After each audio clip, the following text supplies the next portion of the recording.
How did this happen? Why can't I do this? What will happen if I do this? And there are so many questions which arise whenever we find ourselves in a situation. And these situations or conditions or problems, they act as a stimulus for our mind, and then we try to activate our thought process, try to recollect our ideas, etc. This is what is called as thinking. Thinking यानी कि सोचना, विचारना। हम कभी किसी परिस्थिति में हों या किसी समस्या के समक्ष हों या हमारे सामने कोई ऐसी स्थिति उत्पन्न हो जाए, हमें अपना दिमाग में तर्क वितर्क करना पड़ता है, सोचना विचारना पड़ता है। इसी को हम चिंतन कहते हैं। तो मन ही मन में जब हम कोई चीज़ सोचते हैं तो उसको हम चिंतन कहते हैं। That means what does thinking mean? Thinking means cognition. Cognition यानी कि संज्ञान से संबंधित। संज्ञान का मतलब क्या होता है? देखिए, ज्ञान और संज्ञान यानी कि जो नॉलेज है और कॉग्निशन है, there is a difference. Knowledge, we see something, but when we try to understand that thing, we are watching, seeing और experiencing, that understanding is known as cognition. जैसे कि ज्ञान, आपको बहुत सारी चीज़ें ज्ञान के लिए दिखती हैं, आपको जानकारी मिलती है, लेकिन जब हम उस ज्ञान को, उस जानकारी को, इस इंफॉर्मेशन को समझते हैं, जब हमको उनका बोध होता है तो उसको संज्ञान कहते हैं। तो जब हमको बोध होता है, बोध हमको तभी होगा जब हम चिंतन करेंगे। Will be able to understand a problem, a situation, a condition only when there is cognition involved. So it is the ability to perceive and process the information. यानी कि हम किसी चीज़ को, किसी परिस्थिति को, किसी समस्या का प्रत्यक्षीकरण करते हैं, फिर उसको, जो जानकारी हमको मिली उसका क्रियान्वयन करते हैं, उसको प्रोसेस करते हैं, उसकी प्रक्रिया होती है हमारे मस्तिष्क में, हमारे ब्रेन में। And then whatever process the information undergoes, it is retained in our brain, it is stored, उसको संग्रहित किया जाता है, उसको रखा जाता है। And then whenever we require it, whenever we need it, we use it selectively. हम उसको यूज़ करते हैं, हम उसका प्रयोग करते हैं जब हमको ज़रूरत पड़ती है, जब हमें उपयुक्त आवश्यकता महसूस होती है। Then we use that information in our future actions, यानी कि जो भविष्य में हम करेंगे। तो it is a way of reasoning and judgement. That means ये एक तरीका है तर्क वितर्क करने का, चिंतन करने का, और फिर उसके बाद कोई निर्णय देने का। It is an important mental process. Obviously the brain is involve, the mental process is involve. एक मानसिक प्रक्रिया है, where we think, where we create ideas in our mind. हम चिंतन करते हैं, हम आइडियाज़ जनरेट करते हैं, and this is actually a mental process, and it helps us to arrange experiences, plan according to situation, understand, reflect, and innovate.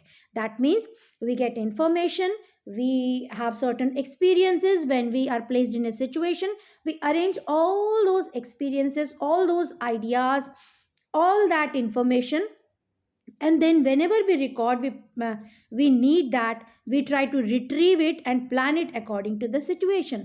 We understand the situation, we understand the problem, we reflect on that problem, हम चिंतन करते हैं, और then हम उसके बारे में कुछ क्रिएटिव होते हैं, कुछ सोल्यूशन ढूंढते हैं, कुछ समाधान ढूंढते हैं, कुछ नवाचार उसमें डालने की कोशिश करते हैं। So there are certain definitions. Let us go through them one by one. First one is by Gilmer. Gilmer says that thinking is a problem solving process. ये एक समस्या समाधान की प्रक्रिया है. Dear learners, please note this sentence. It is very important that what is thinking? Thinking is a problem solving process. एक समस्या समाधान की प्रक्रिया है जहां हम अपरोक्ष क्रिया की जगह विचारों और चिन्हों का प्रयोग करते हैं। Where instead of some overt activity, यानी कि कोई अपरोक्ष प्रक्रिया के जगह पर we tend to use ideas और symbols. And Garrett says thinking is a behaviour which is often implicit. Implicit मतलब अंदर है, अंतर्निहित है. चिंतन एक व्यवहार है जो अंतर्निहित है, वह छिपा हुआ होता है, जहां सामान्यतः चिन्हों का प्रयोग होता है. तो ये अंदर होता है, इनसाइड है, इंटरनल है, इम्प्लिसिट है, it is hidden, and in which the symbols are ordinarily employed. These are important definitions. So thinking is a behavior, thinking is implicit, thinking is a problem solving process, thinking is where we use ideas and symbols. ये main key highlights है. Now let us understand what are the different types of thinking. As you can see, the first one is convergent or analytical. Convergent is also known as the Abhisari Chintan. Convergent or analytical thinking is also known as Abhisari Chintan, divergent as Apsari, critical, Alochnaatmak, and creative, Srajnatmak. So, as the name suggests, we will try to understand the difference between these four types. These are main four types. There are others also, but let us understand the main ones first. The convergent or Abhisari Chintan.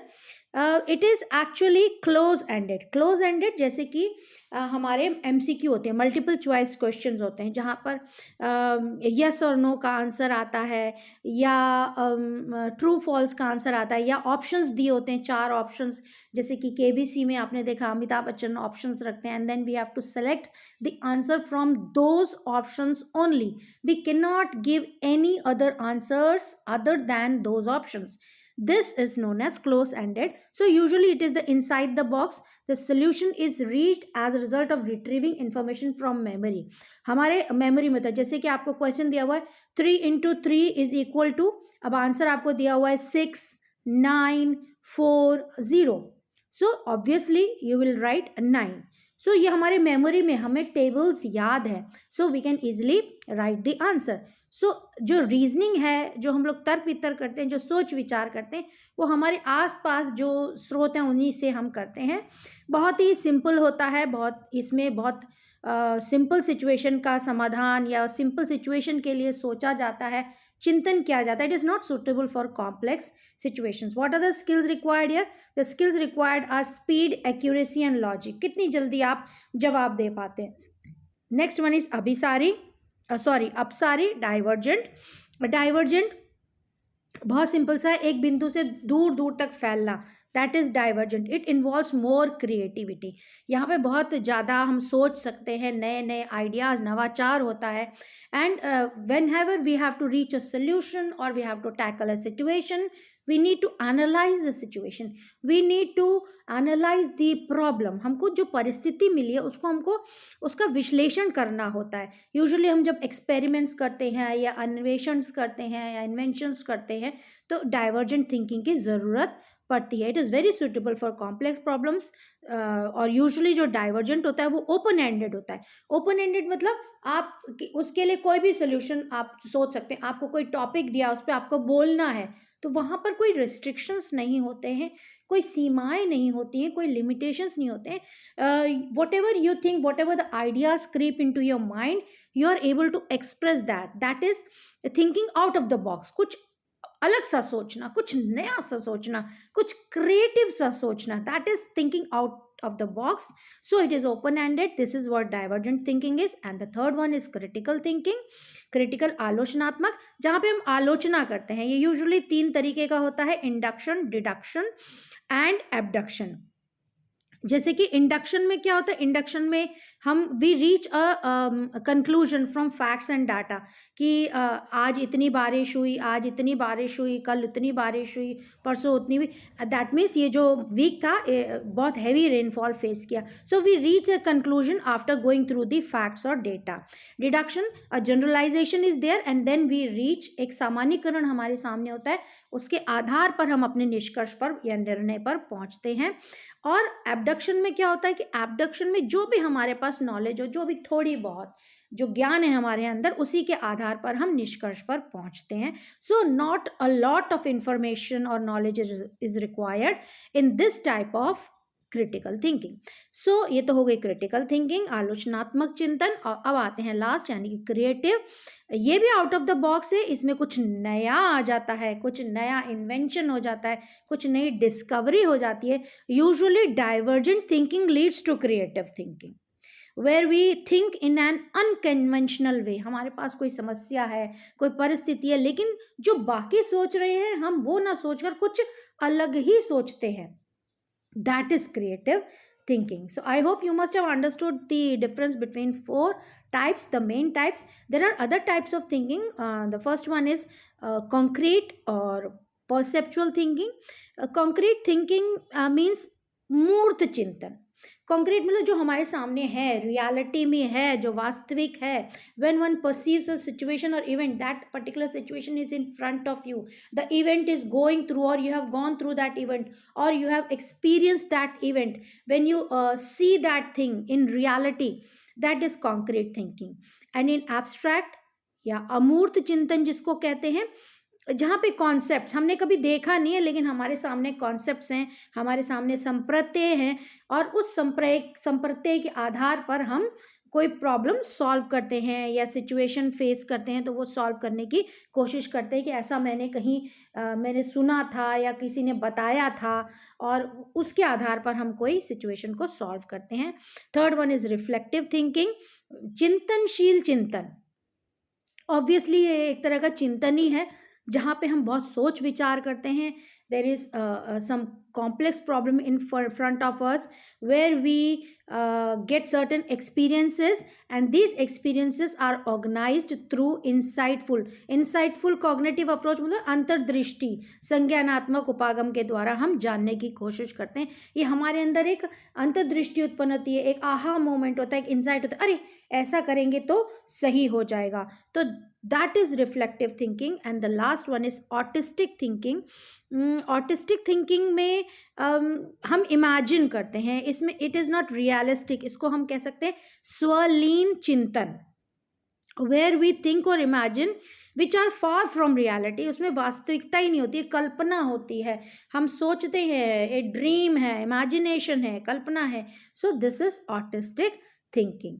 So I hope you must have understood what thinking is, what are the different types of thinking, and if you like my videos, please do punch the like button and share it with your friends. Thank you for watching.